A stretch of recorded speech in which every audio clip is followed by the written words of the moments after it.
Hey everyone, my name is Mafik Alkani and we're back to another series of photography and videography taking. In this series, we're going to talk about framing and we're going to make it in a funny way. We're going to make it in do's and don'ts. So without further ado, let's dive deeper into this topic. One of the big don'ts that you have to consider is that if you're filming a person like me and I'm looking this direction, don't give me extra space right here because the viewer is not really interested in seeing what's going on right here.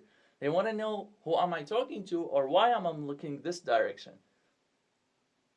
I've been waiting for you for so long. It's been ages since I have seen you. I've never had a coffee today. One of the do's that you have to consider is that when you're filming something or an object or any stuff, could be a person, a material, an object, or etc. You might want to consider the rule of third, which basically represents the grids present in the camera. And this actually scientifically said that if you place someone within the intersection between the two lines, like here for example, it's going to be more pleasing. You are not mandatorily required to put these in the rule of thirds, but if you don't put it, your picture can look something as boring as this, for example. You know what I'm saying? One of the big do's that you have to consider is that when you are in a big, long roadway, for example, and it has many lines coming like in one direction, you probably want to put your object or something in the middle or frame your camera to make this line meet at the end point. So that if there is a path, it's going to be more pleasing to see this kind of image, for example, while in comparing seeing this kind of image.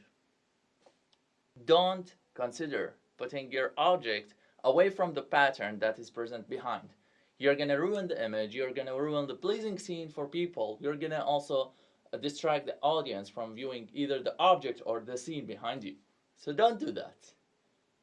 Unless you intend to take these type of pictures, don't ever put your object in front of a very bright thing like the sun or a window or whatever it is, because you're gonna end up either putting the object well lit up and keep the background very bright, or keep the background very well lit and make me very dark.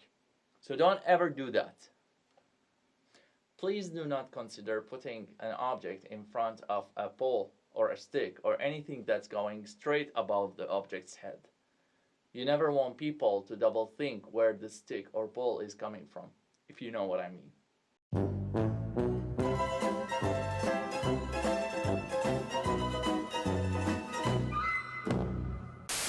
If there is any frame nearby and there's an object located behind that frame, or it's a landscape that you are trying to capture behind that frame, like this for example, do consider framing your object to be within that frame.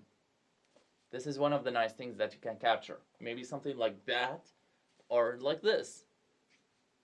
A very big don't is to make sure that you don't get a blurred image or a blurred object because you forget to adjust the aperture or the focus of that camera.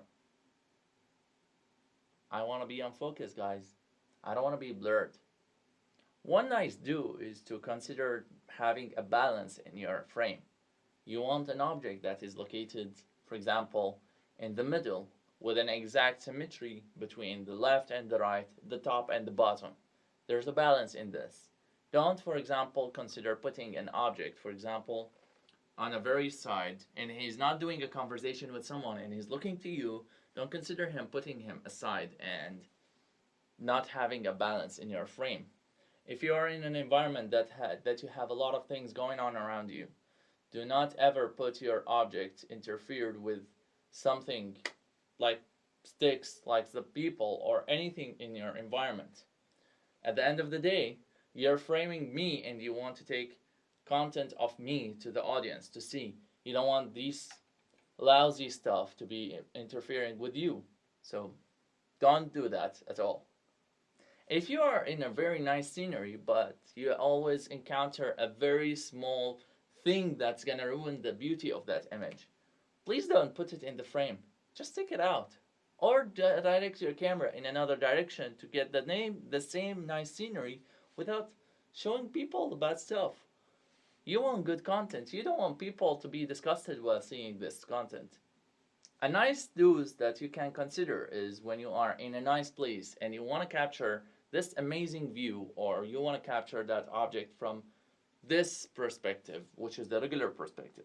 At the same time, you also can put the camera on the floor and have the different perspective, which is from the bottom to top view. Why don't you consider that? Sometimes it looks really nice, like this, for example. One of the nice things that you can do when you're getting a good frame is to have a contrasting colors. You don't really need to have the same color that has different shades, but then people when get to see, they will like, where is that object? Is it this one or is it that one? You know what I'm saying? Maybe you can consider having two different colors, black and white, which is more pleasing to people than seeing light green and dark green. If you are a big iPhone fan, you probably know about portrait mode. Well, don't you think that pictures that are captured in portrait mode looks nicer than pictures that look the same but without a blurring effect? This is something you can consider when you want to take a good frame of an object. One of the very basic and simplest thing to consider while framing is to keep things simple. Why do you need to complicate, put this one, put this one, put this one, and then at the end of the day, you only care about that object which is located at the top. So just keep this one, keep it simple, and it will be more pleasing to people. I have to tell you about something. I have never thought about this rule to exist in photography, but it's apparently a thing. The rule of odds. Always when you have one object or three is more pleasing than having two. So is that something you might consider when you frame? I am now not a person. I'm just a statue. I'm going to be filmed alone and I don't have anyone around me. So why do I have this big gap around me? Maybe you have to consider a balance between the space for people and objects and having a negative space and having a fill or filling the frame with the object that you're recording. So I'm a statue, so why do I have that big space around me? That's all for me, ladies and gentlemen. Thank you so much for watching. I'm gonna attach a link in the description where you can view some of the photography and framing rules that I try to explain in this video to make things easier on you to prepare for your next video. So if you guys like this content, please like and share and anticipate the future contents that we'll share in this channel. Thank you so much.